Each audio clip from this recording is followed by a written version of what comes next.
The Old Man of Trinity, Part 1, by Clamb1998. 2 months ago, I was really sick. For weeks, I had severe chest pains and coughing periods. My mom became concerned about this and called my doctor. The doctor did an X-ray and an MRI. Weeks passed, and the results came in. I had a tumor in my lungs. The doctor diagnosed me with lung cancer and a year to live.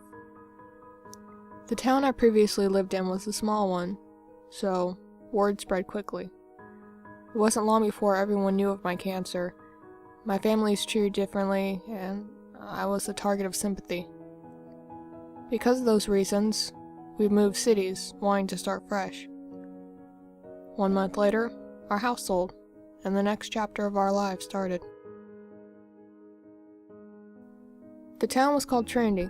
It had a population of 350 people and was known for its safe community. The town was founded in the 1600s. The age of the town was what caught my attention. It would be perfect for my final year. A couple of hours later, we were in the driveway of our new home. The house was 2 stories tall, with its paint job being completely white. The front yard had a dozen of flowers, making me believe the previous owner was a gardener. There were chimes near the front door, along with birdhouses on trees. Inside the house, the floors were covered with wood. Our living room had a fireplace with a deer head above it. The kitchen had a fridge and your basic cooking items. Our house wasn't anything special, but it was good enough. Finishing my examination of the house, I went upstairs to call a bedroom before any of my brothers could. I picked the first one on the right. It was the biggest room. It's perfect for my gaming and superhero card collection, I thought. The window in the room gave me a sight of the town and the house beside us. I briefly looked over at the house. Nothing of importance caught my eye, so I went outside to help with the unpacking. Walking out of the room, I felt uneasy, as if someone was watching me. I looked behind me one more time to see an old man in our neighbor's attic waving at me. The man looked to be 80 years old. His skin was pale white. He had no hair on his body. Worst of all, his eyes were freakishly small with pupils colored black, with only skin and bone on his body. He smiled at me, grinning from ear to ear, showing off his yellow teeth. Not wanting to deal with this, I took a piece of paper and wrote, "Fuck off, old man." The man's smile went away, and he stared his black, soulless eyes at me. The man pointed at me, still smiling, as he wrote, "You're mine, Kyle," on the window. Shocked by the man knowing my name made me fall to the floor with a thud. I got up ready to threaten him, but he was gone. I ran from my bedroom to the car as fast as I could, escaping the rush of horror I felt. The rest of the day went by quickly. It consisted of unloading boxes from the moving truck into the house, and then sleep. I woke up to the sun shining in my eyes. The house was completely silent, signaling everyone was still asleep. Suddenly, a sharp pain came across my head, with a chilling voice that whispered, "You're mine, Kyle." Knowing where those words were coming from, I went to the other house to tell off the old man. I made my way quietly out of the house, not wanting to wake anyone up. After exiting, I walked down the sidewalk until I was standing in front of our neighbor's house. The windows had images of Jesus' birth, falling angels, and the sights of spirits trapped in the house. The paint was wrecked, looking like no one lived there. Ignoring this, I walked to the front door. Knocking 3 times, I waited for an answer. About a minute later, I was greeted by a little girl wearing Hello Kitty pajamas. She looked to be about 8 years old, with curly black hair and small green eyes. Smiling in a light tone, she asked, "Can I help you, sir?" I tried my best baby-kind voice. "Yes, there is. May I speak to the old man that lives in your house?" Hearing this, the girl's face went white, and her body trembled. Tears started to form in her eyes as she yelled for her mother. Hearing the child's screams, a woman, I guessed to be the mother, signaled for the girl to go back into the house. "Chelsea, go back and eat your eggs. I'll handle this." The girl quickly ran back into the house. "Do you need something, sir?" the older woman asked. "Yes, and the old man that lives here. May I speak to him, please?" The woman's eyes widened. "Are you okay, ma'am?" She snaps out of her trance. No man lives here. It's just me and my daughters." "You may have an intruder. I saw some—" Before I could finish my sentence, she slammed the door in my face. Confused by the encounter, I headed home, second-guessing if the man was real. Being the only one awake, I headed upstairs to go back to sleep.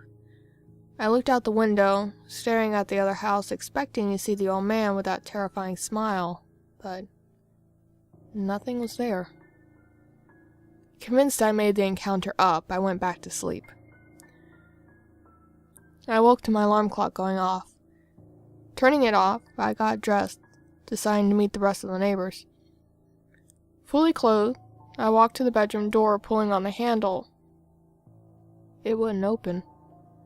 I tried harder to open it, but it was stuck in place. "You can't open it." I jumped, looking behind me to see the old man in my room. He leaned against my wall, looking up at the ceiling. "Who the fuck are you?" He stared at me, not answering, looking at the ceiling. "Leave before I get my brother to kick your ass." No. Reaching down to my jean pocket, I looked for my pocket knife to take control of the situation. Is this what you're looking for? I looked over to see the man slowly revealing the knife in his hands. He slowly rubbed the blade against his stomach, making large incisions. I squinted, ready to see blood and stomach contents pouring from his stomach, but nothing came out. "You can't hurt me." The man points the knife at me. "But I can hurt you." I wake up drenched in sweat. Frantically, I looked around, but no one was in my room. I held my hands against my face, convincing myself it was a nightmare.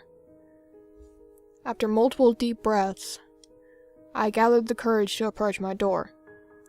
I gripped the handle, not knowing what to expect. This time, it opened. I went down to see my brother James watching TV. Looking away from the TV, James waves at me. "Morning, Kyle. Mom made breakfast." I sat down beside him, needing to talk to someone about this. I'm not hungry. "Is everything okay, buddy? You seem out of it today." "Not really, James. You know the house beside us? The one with the weird window designs?" "Yeah, that one." "Why? What's going on?" I looked around, making sure it was just me and James in the room when I whispered, "There's a person that gives me the creeps." James laughed hysterically. "Boy, I've met them already. It's just a mom and two girls. Who's gonna take time to scare you?" "I saw a man. An old one in the attic. There's something wrong with him. He knows my name, and I had a nightmare about him." My brother laughed again. "No, I'm serious." "Kyle, chill. It's just your meds. They're making you see things. Now come on, eat your eggs before they get cold." A week later, the nightmare stopped, and so did the sightings of the old man. I got to know the surrounding people. Every day we got an invitation from one of the neighbors wanting us to come over. I enjoyed meeting everyone, except the Pattersons. They're the owners of the old man's house. The other neighbors were sweet and caring, but they never entered our house. I started to get a vibe that there was something wrong with our property. Wanting to know, I asked Amy Martin. Amy was a friend who lived up the street. I met her when my family went to the Martins for lunch. She was my age. She had red hair and brown eyes. We met up at the corner of the street and began our walk.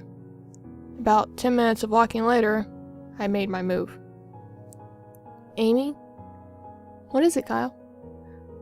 Why does nobody come to our house? I don't know. Is there a problem with that? I can tell by her tone there was something wrong. It's making me feel isolated. Is there something wrong with the house? Amy gripped my arm. Her voice went from passionate to serious as she looked in my eyes. Kyle, shut up. I couldn't stop. What is it? My family? Is it because we're new? Amy raised her voice. It has nothing to do with you and your family. Then what is it? You're his puppet now. That's why.